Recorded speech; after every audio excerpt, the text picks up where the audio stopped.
Hello guys, I am Ponting and you are seeing class 8 chapter 2 microorganisms friend and foe कि आप exercise question answer देख रहे हैं जिसमें हमारा फर्स्ट क्वेश्चन है फिल इन द ब्लैंक्स। देखिए हमारा फर्स्ट आ गया micro organisms can be seen with the help of कि माइक्रो ऑर्गेनिजम्स को हम किसकी हेल्प से देख सकते हैं। तो इसका आंसर हमारा हो जाता है माइक्रोस्कोप, क्योंकि माइक्रोस्कोप की बिना हेल्प के हम किसी भी बैक्टीरिया को किसी भी माइक्रो ऑर्गेनिजम्स को नहीं देख सकते।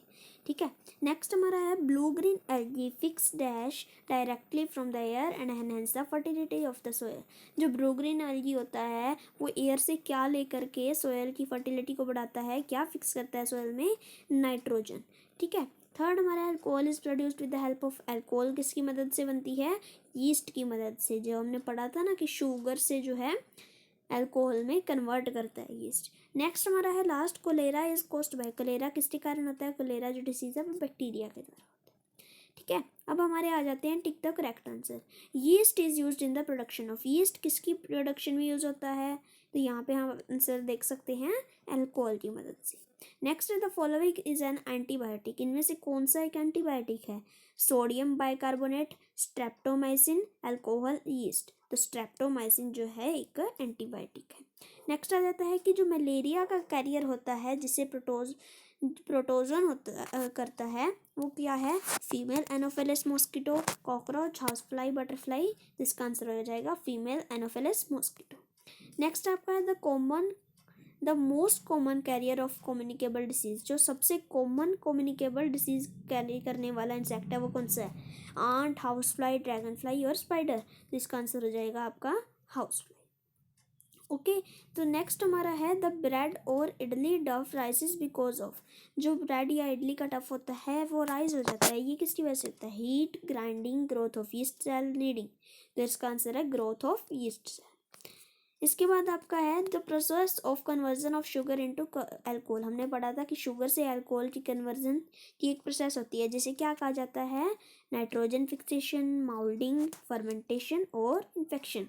इसका आंसर हो जाएगा फर्मेंटेशन। ठीक है, हमारा थर्ड क्वेश्चन आ जाता है मैचिंग टाइप क्वेश्चन है कि हमें इस साइड दिए हुए हैं बैक्टीरिया, राइजोबियम, लैक्टोबैसिलस, यीस्ट और a protozoan and a virus, और दूसरी साइड में हमें दिए हैं fixing nitrogen, setting of curd, baking of bread, causing malaria, causing cholera, causing AIDS and producing antibodies. तो इसका आंसर हम देख लेते हैं।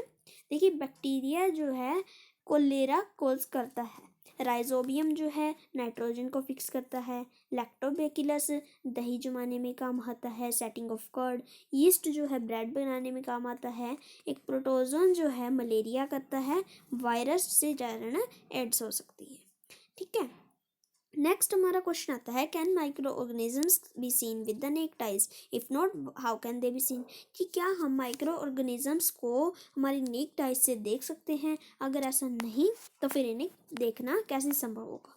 तो इसका आंसर हो जाएगा no, we can not see micro organisms with unaided eyes. कि हम जो खुली आंखों से माइक्रो ऑर्गेनिजम्स को नहीं देख सकते, इनको देखने के लिए हमें माइक्रोस्कोप की हेल्प पड़ती है।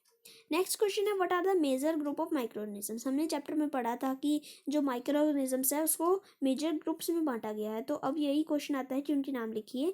तो माइक्रो ऑर्गेनिजम्स को 4 मेजर ग्रुप्स में क्लासीफाई किया जाता है जो कि उनके साइज पे बेस्ड होते हैं। तो वो हैं बैक्टीरिया, फंगी, प्रोटोजोआ और सम एल्गी।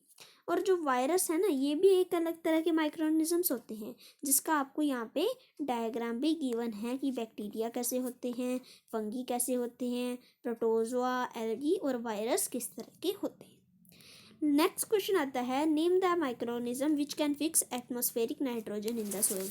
हमने उस माइक्रो ऑर्गेनिजम्स का नाम लिखना है जो कि सोयल में नाइट्रोजन फिक्स करने में काम आते हैं। That are rhizobium, clostridium and azotobacter. ये जो 3 माइक्रो ऑर्गेनिजम्स हैं ये जो एटमॉस्फेरिक नाइट्रोजन होती है सोयल में उसको फिक्स करने में यूज्ड होते हैं। Next question is write 10 line on the usefulness of micro organism in our life. देखिए हमने पढ़ा था कि माइक्रो ऑर्गेनिजम्स जो हैं हमारी ज़िंदगी में बहुत ज़्यादा यूज़फुल हैं। अब इसी यूज़फुलनेस के ऊपर हमने 10 लाइन्स लिखनी है। देखिए हमने फर्स्ट लिखी bacteria like lactobacillus convert milk into curd.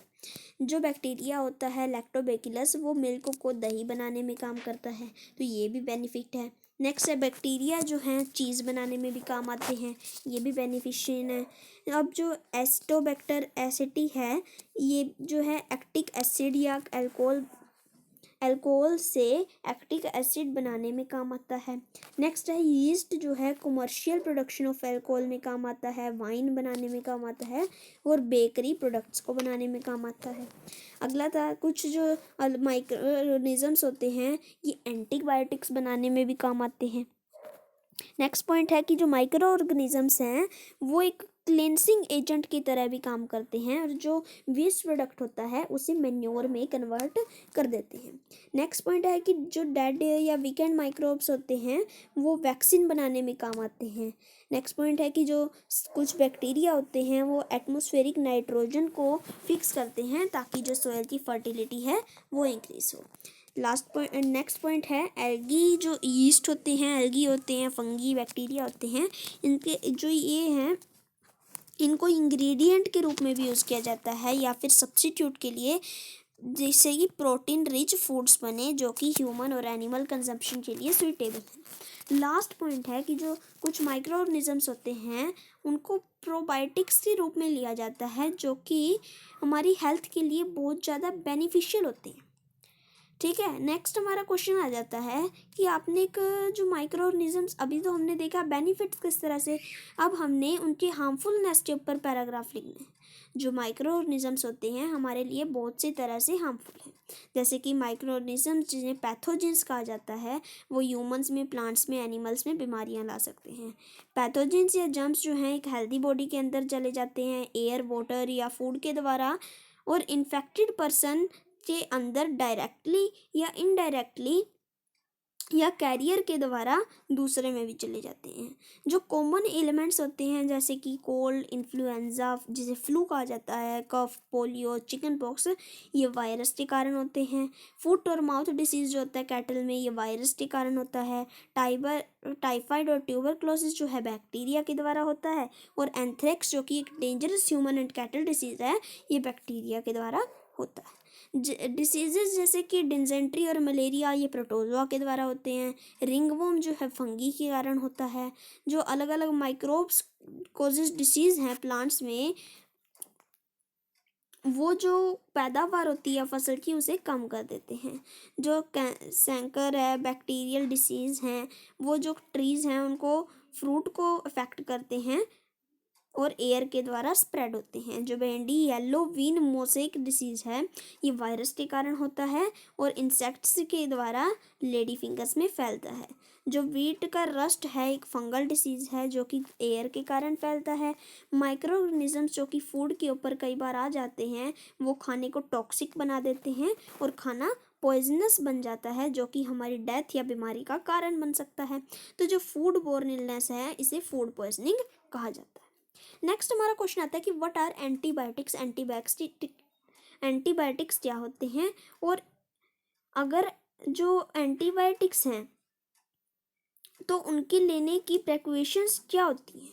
तो जो एंटीबायोटिक्स हैं वो मेडिसिन होती हैं जो कि माइक्रोबिकल डिसीज़ को रोकने या फिर किल करने के लिए यूज़ की जाती हैं, ली जाती हैं।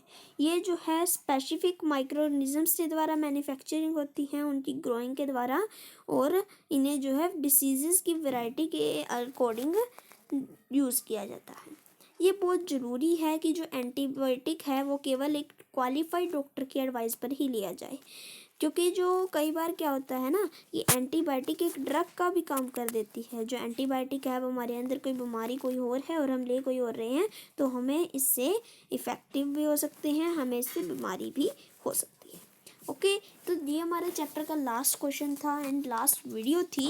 नेक्स्ट वीडियो में हम इस बुक का क्लास 8 NCERT साइंस का 3rd चैप्टर ट्राई करेंगे। इस वीडियो के लिए इतना ही। Thank you.